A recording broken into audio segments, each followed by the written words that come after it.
Hello, and welcome to Based on a True Story, the podcast that compares your favorite Hollywood movies with history. Today, we're going all the way back to the year 1960 as we learn about the four-time Oscar winner, Spartacus. Directed by Stanley Kubrick and starring Kirk Douglas, Laurence Olivier, and Gene Simmons, Spartacus tells the story of an uprising of slaves led by slave-turned-gladiator named Spartacus. The revolt comes as a surprise to some and a political opportunity for others in Rome as it challenges the might of the Roman Empire from within. To help us separate fact from fiction in the movie, we'll learn from Barry Strauss. Barry is a historian and author of The Spartacus War, an authoritative and the first popular history of the revolt in English. He's also the professor of history and classics at Cornell University. Before we bring Barry on the line, let's set up our game. Two truths and a lie. If you're new to the show, here's how it works. I'm about to say three things. Two of them are true, and that means one of them is an all-out lie. Are you ready? Okay, here they are. Number one, the uprising lasted for 3 years. Number two, Spartacus was not hung on a cross. Number three, Varinia really was Spartacus's wife. Got him? Okay, now as you're listening to our story today, your challenge is to identify which one of those is the lie. And of course, we'll do a recap at the end of the episode to see how well you did. All right, now it's time to connect with Barry Strauss about the historical accuracy of Spartacus.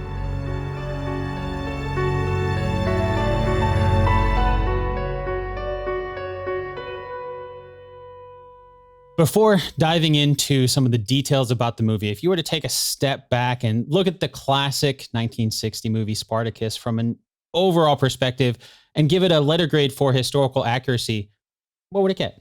Probably get a B-. That's pretty good for a 60s movie, I would imagine. Yeah, it's pretty good. Yeah. Now, at the very beginning of the movie, we find out that Spartacus came from the Greek province of Thrace, which was conquered by the Romans. Then he was sold into slavery before the age of 13, worked in the mines of Libya. We're kind of getting a backstory set up. Then we see a man named Lentulus Batiatus purchase a bunch of slaves, Spartacus being one of them. He takes them back to his gladiator school and estate in Capua. Yes. How did the movie do setting up Spartacus, making this transition kind of from slavery to becoming a gladiator? Pretty poorly. So the movie is based on a novel from the 1950s by Howard Fast. And it's a really, really interesting novel. Howard Fast was called before the House Un-American Activities Committee, and he refused to name names. And so he did a small prison term. I guess no prison term is small. He was in prison, I think, for a matter of months. And he decided to write a book about Spartacus when he got out. And he did. And it's really a very good novel, whether we share his politics or not. It was quite a good novel. And that's what the movie's based on. And the novel got a lot of things right, but it got some things wrong. And it's a novel. It's not history. So he has author's license. So Spartacus does indeed come from Thrace. Thrace is roughly modern Bulgaria, though it's part of Greece, part of Turkey, and maybe part of Romania as well. And his people weren't Greek. They were Thracian. And they were a rough and tough people, a warrior people, great hunters, lots of gold. And Spartacus was not sold into slavery at the age of 13. He didn't go work in the mines. He actually was a soldier, and his tribe was allied with the Romans. They actually, he was an ally of the Romans, and he fought for the Romans. And he, as someone who fought for the Romans, Rome had some allies in Thrace, but most of Thrace was still independent, free. And as someone in that position, the sources give us two stories as to what might have happened. Either he deserts the Romans and he decides to fight against them on behalf of the rest of Thrace that's still independent, or he is, while fighting for the Romans in an allied unit, he's captured by the enemy. He's hoping that the Romans will ransom him and bring him back to freedom. But instead, what they do is they actually buy him as a slave and send him off to Italy as a slave. Tremendously unjust. And in either case, whether he was a deserter, opposed to Roman imperialism, or he was an ally who was abused by the Romans and not ransomed to freedom. He ends up a slave in Italy, and he's really bitter about what's happened. Was that something unique to his situation, or was that something that the Romans often did, that they would buy them as slaves even though they weren't? Oh, well, many people in antiquity, especially in this period, they're free and they end up in slavery. They're either kidnapped or they're prisoners of war. One way or another, they end up as slaves. So not necessarily unique, like they had a grudge against Spartacus or No, anything. not at all. No, I yeah. think on the contrary, they didn't treat him as a person, and I think that's part of the problem. Mm. Now, at the beginning of the movie, they don't really mention a specific date, I should say, but in the opening monologue, it talks about, I'll quote here, in the last century before the birth of the new faith called Christianity. I could see how it might be trying to set up, before the birth of Christ, but it also mentions Christianity, and the religion wasn't necessarily born with Christ. So, some suggestion, starting centuries later at the Council of Nicaea. Right. So I was left kind of confused with the way the movie opens, and very vague mention of this sort of timeline. What time period was Spartacus alive in? So Spartacus's revolt lasts from 73 to 71 BC or BCE. And so it is the last century before the Common Era. That's when Spartacus lives. And we figure that Spartacus was maybe about 30 at the time. So if you imagine him being born around the year 100 or so, 100 BC, it's about right. Okay. In the movie, there is that mentioned earlier, there's that gladiator school. Yeah. We see another former slave named Marcellus. Right. He's training Spartacus now. Were there really gladiator schools like that with former slave turned gladiators that are leading the training? Absolutely. Yes. There were gladiator schools, and the center of gladiator schools was a city called Capua, located about 125 miles south of Rome. It's inland from Naples. And it had been a great city in Italy. It was an enemy of Rome, conquered by Rome, allied with Rome, then rebelled against Rome. And one of the ways the Romans punished the people of Capua after their rebellion was they made them host these gladiator schools, which is not really something you wanted to have in your city, because you didn't want to have these schools that are full of tough young thugs who might break out and cause trouble. Was that a common thing that they did break out often? It's a common thing that they could get. No, it's not a common thing that they break out often, but it's a common thing that they could get up to no good. I mean, they're violent men, and these gladiator barracks tend to have security around them, narrow entrances, high walls. It's not really something you want in your neighborhood. Yeah. Okay, that makes sense. Another concept that we see in the movie, while they're at the gladiator school, they bring the women in. Yes. As the movie puts it, for companionship for the men. I got the sense that's just 1960s movie way of trying to soften up what the women are really used for. That's how we get introduced to a woman named Vrinia, who gets paired with Spartacus, and almost immediately the two establish what seems to be actual feelings for each other. Right. And not to get too far of the storyline, she does end up later becoming Spartacus' wife. Yes. Was Spartacus really married to Vrinia? Spartacus had a woman, in effect his wife, whether legal or by common law, but it was not Varinia. So in the book, there's this woman named Varinia, and she comes from Britannia. No doubt that's a way of appealing to an English-speaking audience. Britannia hadn't been conquered by Rome yet, so that's not very likely. She came from Thrace.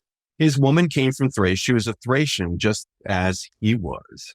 And probably she was his wife before. She was with him in Rome when he was first sold into slavery.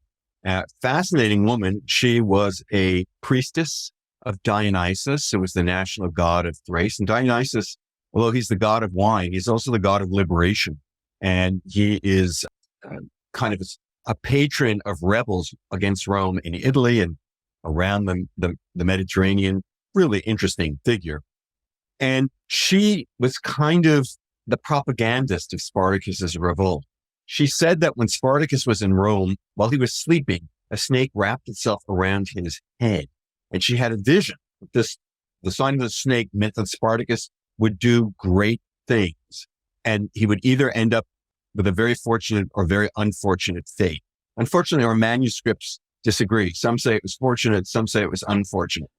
I worked with a herpetologist, a colleague of mine who's a herpetologist, who assured me that there are no snakes in Italy, then or now, that would wrap themselves around a sleeping man's head. So this was meant to be a miracle.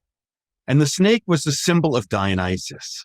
So it's another way to show that Spartacus had the gods on his side. So not only does he have a woman, and yes, the Romans did send women to gladiatorial barracks. They were for companionship. And as you say, that's a 1960s euphemism. But he had a woman who was associated with him in the rebellion. And it sounds like when she was with him before he was sold. That's so right. She would have come with him. Either she came with him from Thrace, or she too had been enslaved in Thrace and they met in Rome. It's unclear. Okay. But it wasn't like this was the first time at the gladiator school that they were together before the gladiator school. Okay. Yeah. I don't remember the exact lines of dialogue in the movie, but there was something that they mentioned. It was like, oh, I've never been with a woman and that concept. So, okay. It sounds like that was a little fudging there. Yeah. Yeah. According to the movie, the uprising itself starts because Crassus buys Verinia. Right. And that means that she's leaving the gladiator school. She's going to Rome. And then Spartacus finds out and he attacks and kills the trainer we talked about, Marcellus. Mm-hmm. And then from there, the uprising grows and grows to where the slaves take over the entire estates. And it's pretty clear that it's not going to stop there. You see them riding along the hillsides there. How well did the movie do showing how the uprising actually started? Not good. It didn't do well. I love that response. So there is a Crassus. It's a big part of the story. But there's no evidence that he was ever in this gladiatorial school. He wasn't going to buy Spartacus's woman. Why the revolt begins, we don't really know, except that gladiators had good reason to revolt. We've excavated some gladiator cemeteries. The scientists have examined their skeletons, and they tell us they had died of terrible wounds, and many of them died very young. A gladiator doesn't have a great lifespan ahead of him. And it's understandable why some gladiators would just want to get out of there if they could. I think that many of the gladiators, like Spartacus, were soldiers, and they knew how to fight. Spartacus is not just some guy who picks up a sword. He's a veteran of the Roman army in an allied unit. Precisely what he did, we don't know, but the Thracians were famous as horsemen and as irregular warriors, special ops commandos, you might think of them as, or as guerrilla troops. Along with Thracians, there were also Germans and Gauls in these barracks. There might have been other people as well, from other parts of the Roman Empire. There might have been people there might have been Africans. There might have been others from Asia. There might have been others from different parts of Europe. We don't really know. With Spartacus having some military background there, was that one of the reasons why he was kind of the leader? Like people would look up to him if he was the one that had some sort of military background, maybe others didn't? Well, there are others who have military background as well. And there are really three leaders of the revolt, but Spartacus is sort of number one. I think it's because of his military. We have to speculate. Surely the fact that he has military background, is probably an officer, has something to do with why he's chosen. But I imagine this is somebody who has leadership skills, that he's charismatic. After all, he has a woman saying that the god Dionysus is behind him. There's been a miracle associated with him. I'm sure he's a good speaker. We know from what happens in the revolt that he's somebody of principles and vision. And he's actually quite a good military commander. So I can think of all sorts of reasons why he'd be chosen. He was also a heavyweight gladiator, which means that he's one big, imposing guy. And surely that's part of it as well. Yeah, that makes sense. If we go back to the movie, the guy that I mentioned, Crassus, there seems to be something going on between Crassus and Gracchus in the movie. And there's these two senators in Rome, and they just seem bent on taking each other down. Can you give a little more historical context around these two Roman senators? Sure. So Gracchus, they're the Gracchi brothers, but they've been dead for more than 50 years at this point. Oh, 50 years. There's no real Gracchus around in this period. There is a Crassus. Crassus is one of the leading senators, and he's one of the most ambitious men in Rome. He is said to be the wealthiest man in Rome, and the old guard in the Senate distrusts him. He really wants to have a great military command, make a name for himself, which is how the game was played in Rome in this period. But the Senate very much doesn't want him to do that. They're opposed to him doing that. So there is a Crassus, but and he is at odds with many in the Senate, but not with Gracchus. Okay, so maybe that was kind of a composite character to kind of show the Senate that Crassus is going against. Sure, but there's no evidence that Crassus has anything to do with the Spartacus revolt until later on. Okay. So, yeah. Well, because in the movie we see he watches Spartacus fight. Right. And so later on he recognizes him. No, nothing, zero. Wow. Is it plausible that he could have done that? Yeah, sure. He could have. But we have no reason to think that he did that. Okay. The plan that we see in the movie that Spartacus is trying to do is not really, it's an uprising, but he's not really wanting to fight the Romans. He just wants to try to escape Italy. He wants to go to the seaport of Brundisium, they say. And then from there, he pays some Cilician pirates like 50 million sesterces, which not sure. I mean, trying to equate that with money today, it might be difficult, but that's for some 500 ships to take them all out of Italy to their homes. Right. Was that the plan? Ultimately, it's his plan, but it does look like in the beginning, he does want to get revenge. And he's gathering a large number of slaves and maybe even some poor freemen to his banner and to his cause. And they are looting Roman estates, wealthy farms and estates in the area around Naples, on the very fertile soil around Mount Vesuvius to begin with, and then they head further south. They want to loot Roman territory. They want to get revenge on Romans. Ultimately, Spartacus's plan is to lead Italy, but he has a hard time convincing his fellow rebels to do that because, well, it's like what Willie Sutton said about why he robs banks, because that's where the money was. Italy was this very wealthy place and a place to get revenge, and they're doing quite well, the rebels, so they don't want to leave. So many things surprised me when I researched this book, but one of the things that stands out is that early in the revolt, Spartacus and the rebels were cornered on Mount Vesuvius. This is a century or so before the eruption of Vesuvius, so think of it as a whole mountain. And there's only one road going down the mountains. The Romans have sent a body of several thousand soldiers under a commander who close off the route, and they think the rebels are finished. They underestimate. The rebels make weapons. They make wicker shields from the vegetation there. They make spears. They sharpen the end and they harden them in fire. And the amazing thing they do is they take their wild vines growing near the top of Vesuvius. They weave ropes out of them and they rappel down the mountainside rather than taking the road down. We don't know what time of day this happened. I like to believe it was at dusk or in the pre-dawn hours because they catch the Romans unaware. The Romans are either literally or figuratively sleeping. When Spartacus and his army come down the mountain, and by the way, many of these weapons were made by women. We know there were women with them on the mountainside. So Spartacus and company come down the mountain and they slaughter this garrison of Roman troops and really shock the Romans as to what they could do. I think it's just a brilliant piece of irregular warfare. And the fact that these rebel slaves and gladiators could do this, especially early on in their campaign when they don't have much experience, speaks really well of them. And if I were the Romans, I would have been kind of afraid. It seems like that. Yeah, that would be a big, oh, wow. Okay, we're underestimating these people quite a bit.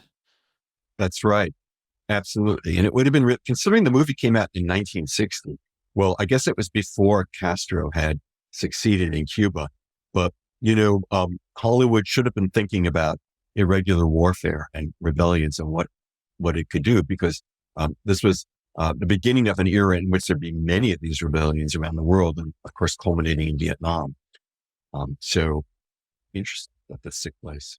That makes sense. And something as I was watching the movie too, that kind of stood out to me was they mentioned, like I talked about earlier, that Spartacus was sold into slavery at age 13. I think Verinia mentioned something similar. So, and now they want to go home, but it's like they didn't really have much of a home to go back to because their whole life was what they knew there. Yeah, except that's not really true of Spartacus. Well, he did have a home to go back to. He was enslaved as an adult. Yeah. Well, except for that part. The movie explains the Roman strategy to try to defeat Spartacus's army is we don't really see him, but they have Pompey and his legions at Rhegium, while a Roman fleet with Achilles' army will land at Brundusium, and Crassus has paid off the Cilician fleet, so they don't have their ships anymore. They're just kind of selling out to the highest bidder. And so in the movie, Spartacus feels like he has no choice but to go fight Crassus's army in Rome. Was that really the strategy that the Romans had for defeating Spartacus's uprising? Not really. So the uprising lasts for 3 years. And when it begins, the Romans are in bad shape. They sent most of their armies to put down rebellions east and west in Spain and in what is nowadays Turkey, and also dealing with pirates in the east and around Cyprus and Crete. And they don't have great armies in Italy. They don't have veterans, and there's no police force to speak of. So they have to put together a scratch army to fight Spartacus, and Spartacus wipes the floor with them. He defeats them right, left, and center. And Spartacus and his rebels are able to march south from central Italy all the way to the southern part of the Italian boot, where they winter. They take over a city, they winter. It's an area that's very fertile agriculturally, rather luxurious, and has lots and lots of Roman estates, and they're happily looting them. They build an army. They capture wild horses. They have a cavalry. They start training them in like Roman legionaries. They've captured standards of Roman legions, that is to say, banners and symbols of the legions, which they can rally behind, their trophies to show how great they've done. And they've captured a lot of metal. They use it, they melt it down, they make weapons. They buy supplies from merchants who are happy to sell it to them. So they're building quite an army, and the Romans are unable to defeat it with the forces that they have, which is why the Senate finally says to Crassus, okay, we will let you put together an army, because Crassus has the money and the political connections to convince veterans to come out of retirement and to form an army that can finally defeat Spartacus, because Spartacus is doing all too well. What about in the movie? There was a concept of the Roman legion, and that was kind of the impression I got. Was I think when the uprising first started and they were at the gladiator school, there were some soldiers there, but as he was escaping his own estates, he's like, I'm going to get the Roman legion to come and help. I don't trust these guys. Basically, I don't trust my own guards. And so I got the impression that the Roman garrison, I guess I should say, I believe it was, that was kind of the ones that were called on to deal with this. Were they a part of it then?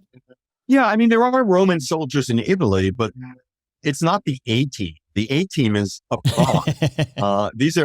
They're not very good. They're not experienced. They're not the people that you want to put up against these rebel slaves. And of course, in the beginning, the Romans, like the masters in all slave societies, they look down on their slaves and they say slaves are not capable of being soldiers. The Romans paid dearly for their arrogance, because led by 70 odd gladiators, and many of these slaves were soldiers. They had been soldiers when they were enslaved as POWs. Many of the slaves were shepherds. And it's an odd thing about Roman slavery that they allowed shepherds to carry arms. The reason is that shepherds are out there in the mountains for half of the year, and there are bandits and there are wild animals, and they have to protect themselves. So the shepherds, who are tough and hardy and armed, are pretty good material to make soldiers. Spartacus is clearly, and his lieutenants, they're really very good at forming an army. And this army wins a number of victories over the Romans up and down the Italian peninsula. And you mentioned they did actually train them some, like the gladiators led training almost. We saw that in the movie too. Like they set up their own gladiator school almost. Yeah, no, they're not training them as gladiators. They're training them as soldiers. Right. And they fight conventional battles against the Romans and they win. On the one hand, this seems incredible. On the other hand, remember that a lot of these guys had been soldiers. They had some military training.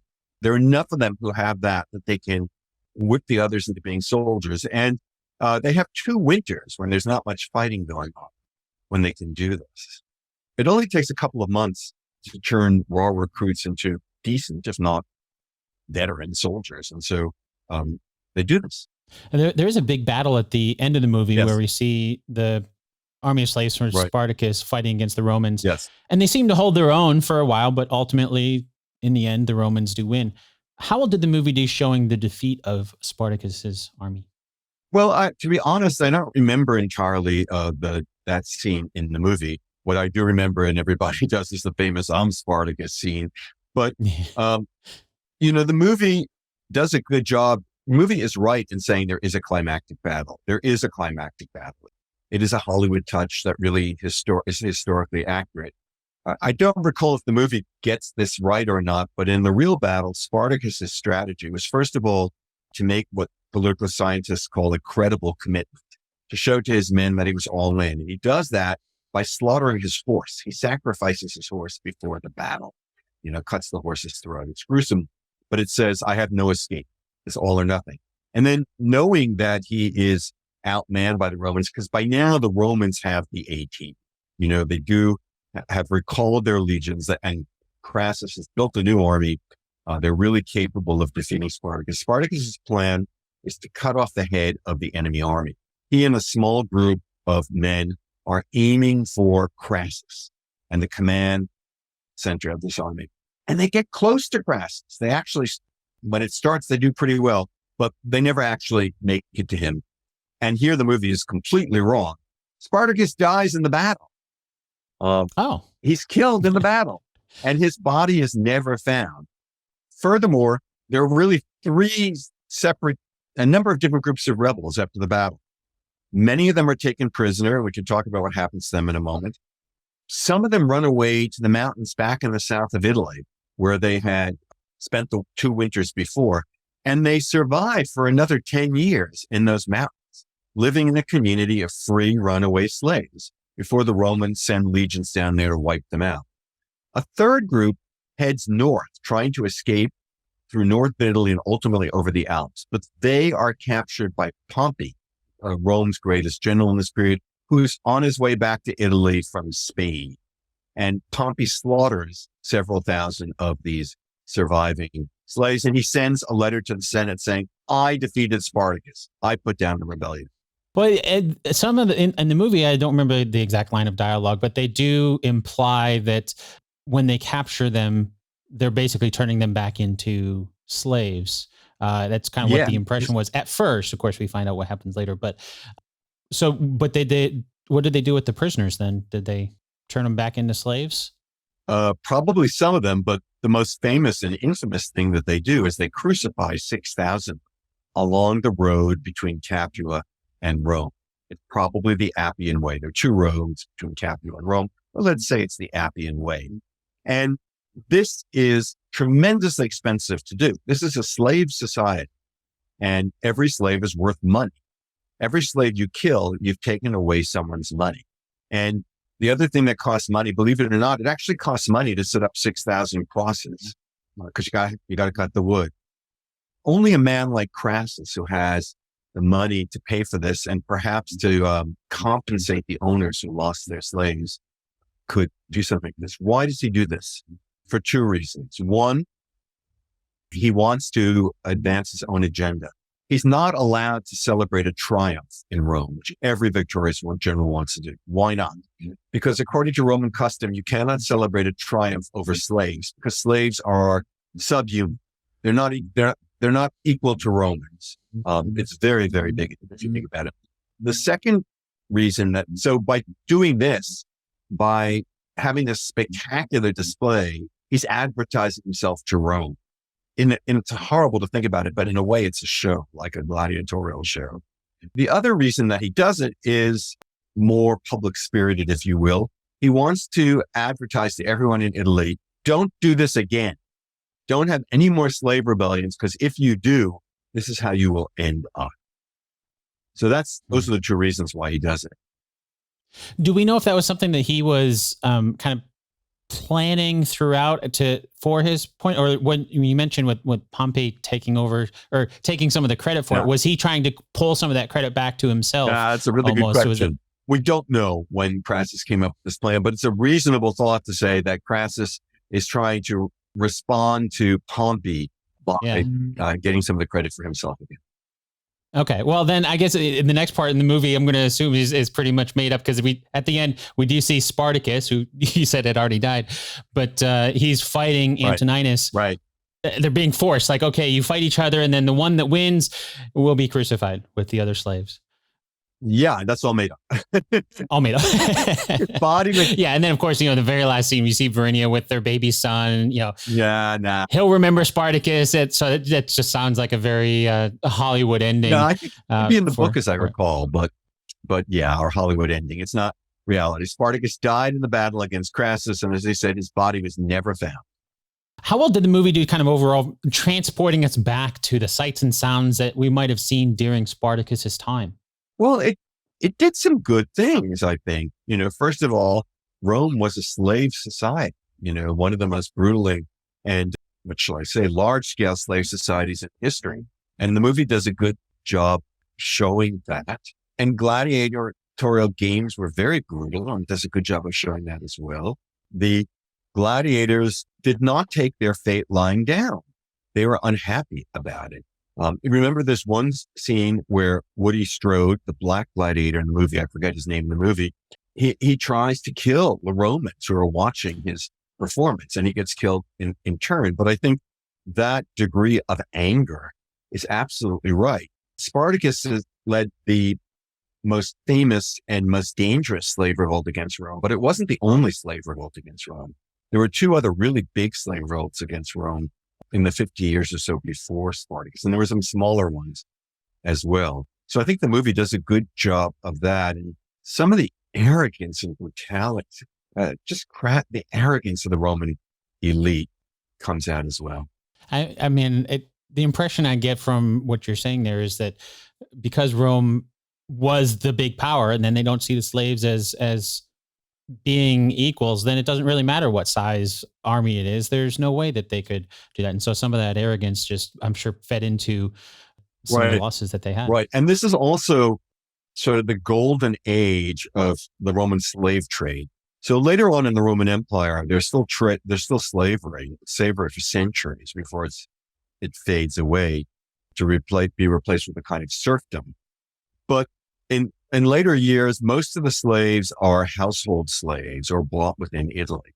In this period, Rome is conquering peoples all around the Mediterranean and in Northern Europe. And they are kidnapping and deporting hundreds of thousands of people who end up in slavery in Italy. And many of them had been free, and many of them were educated. They were sophisticated people. They had a lot of resources. They weren't going to take this lying down. So slaves are incredibly cheap in this period because the Romans are getting them everywhere. But they're also dangerous because they knew what it was like to be free. I want to ask about something that is kind of an underlying tone that we see in the movie. I mentioned earlier Gracchus. Obviously, we talked about him already, but there's this balance of power that seems to shift, and it really is highlighted, I think, kind of towards the end when we see a young Julius Caesar switching allegiances from Gracchus to Crassus, where we see it seems like the uprising is kind of used to alter who was in power in Rome, and at the end, Crassus ends up on top. Was that used as a tool to kind of shift to where Crassus had even more power coming out of it? Yes, I think that Crassus did gain political power and recognition from his role in putting down Spartacus. This was a feather in his cap. But he must have been furious about the fact that Pompey manages to grab some of the credit. Ultimately, the real currency of the realm, the real coin of the realm was victory over foreign foes, free people who the Romans could say that they defeated. And Pompey had that, and he would gain even more of it after this revolt. Crassus doesn't have it. And so he gains some credit from Spartacus, putting down Spartacus, but he's not in a league with Pompey to celebrate triumphs. And so this is a nice stepping stone for Crassus, but it's not going to be enough. And in fact, he ends his life trying to defeat the Persian Empire called the Parthian Empire. It's a battle that takes place in what is today Turkey near the Syrian border. And Crassus his army is crushed and he's killed. So he fails. That's really what he's meaning. Was Caesar involved in any of that at all, or was he just kind of thrown in there because we recognize his name? No, it's really interesting. And we know that Caesar held a sort of a low-level officer's position at the time of the revolt. And we also know that in Caesar's Gallic War, Caesar is giving a speech to the troops. And at one point, the troops are afraid of fighting Germans. And Caesar says, don't be afraid of them. We defeated people like that in a slave revolt in Italy, referring to Spartacus's revolt. That might mean that Caesar was part of the team that put down the revolt, but we were really not sure. We're not 100% sure of that. But it's a reasonable guess. Okay. Thank you so much for coming on to chat about Spartacus. For listeners who want to learn more, in the show notes for this episode, I'll make sure to put a link to your fantastic book called The Spartacus War. You also have your own podcast, newsletter. I'll make sure to add those links to the show notes for this episode as well, so people can sign up for email updates. And then, of course, there's your latest book called The War That Made the Roman Empire, Antony, Cleopatra, and Octavian at Actium. Before I let you go, can you share a little bit about your new book and your website where people can find all your work? Sure. Well, my new book is, once again, there's a Hollywood angle, Antony and Cleopatra. There is the infamous 1962, I think it is, Hollywood epic and bomb, Cleopatra, in which Elizabeth Taylor played Cleopatra and Richard Burton played Mark Antony. There's also Shakespeare's play, of course, Antony and Cleopatra. And there's a real historical reality. It is one of the greatest challenges that Rome ever faced was in Cleopatra, the Queen of Egypt. Once again, it's not fiction. It was a real life story and a real life Cleopatra. And she wasn't just a sex bot. She was a strategic, talented, cunning ruler in a league with, Catherine the Great or Elizabeth I of England, or late Queen Elizabeth as well. She was a great female ruler. And with her alliance with Mark Antony, she forced the Roman Empire to fight for its future. And in the Actium War, which took place mostly on the west coast of Greece and culminated in a great naval battle at Actium, it was Antony and Cleopatra versus the forces of Octavian as to who would control the Roman Empire and whether the empire would face east or, as it really did, face west. If the battle had gone the other way, we might be speaking a language based on Greek rather than a language based on Latin. So there's a lot at stake. And the book is a detective story. It's a historical detective story, piecing together what really happened. As in the case with Spartacus, the sources are terrible and they're very biased. And we have to read between the lines, use archaeology. We've got more archaeology for this than with Spartacus, but I had a blast doing it. And I think readers enjoy it as well. My website is barrystrauss.com, and I post all my latest things there. I blog once every 2 weeks. I update my blog. I do many podcasts. I have my own podcast series. I write op-eds, all sorts of things. So, and you can read all about my books. I have a whole variety of books on the ancient world there. It's all available at barrystrauss.com. Fantastic. Thank you again so much for your time, Barry. Thanks, Dan.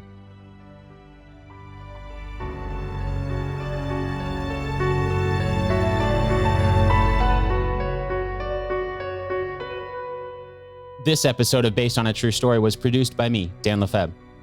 I'd like to thank Barry Strauss once again for sharing his knowledge about the true story behind Spartacus. If you want to learn more about what really happened, I would highly recommend you go check out Barry's excellent book called The Spartacus War. And if you're looking to learn more about ancient history, definitely go check out Barry's podcast and all of his work over at barrystrauss.com. As always, I've got links to that in the show notes for this episode, but if you're driving or not able to get there now, those links are always on the show's home on the web, basedonatruestorypodcast.com. Okay, now it's time for the answer to our two truths and a lie game from the beginning of the episode. As a quick refresher, here are the two truths and one lie. Number 1, the uprising lasted for 3 years. Number 2, Spartacus was not hung on a cross. Number 3, Varinia really was Spartacus's wife. Did you catch which one is a lie? Let's start with number 1. The uprising lasted for 3 years. That is true. As we learned, the uprising of slaves that we see Spartacus leading in the movie really did happen, and it lasted for 3 years. Next up is number 2. Spartacus was not hung on a cross. That is also true. And by true, I mean it's true that he was not hung on a cross like we see at the big ending of the movie. In truth, Spartacus died in battle. That means number 3 is the lie. Varinia really was Spartacus's wife. As we learned, even though Spartacus did have a woman who was his wife, whether legal or by common law, it was not Varinia. If you found today's episode entertaining, if you find value in what you're listening to, if you like what I do, you can give back at basedonatruestorypodcast.com/support.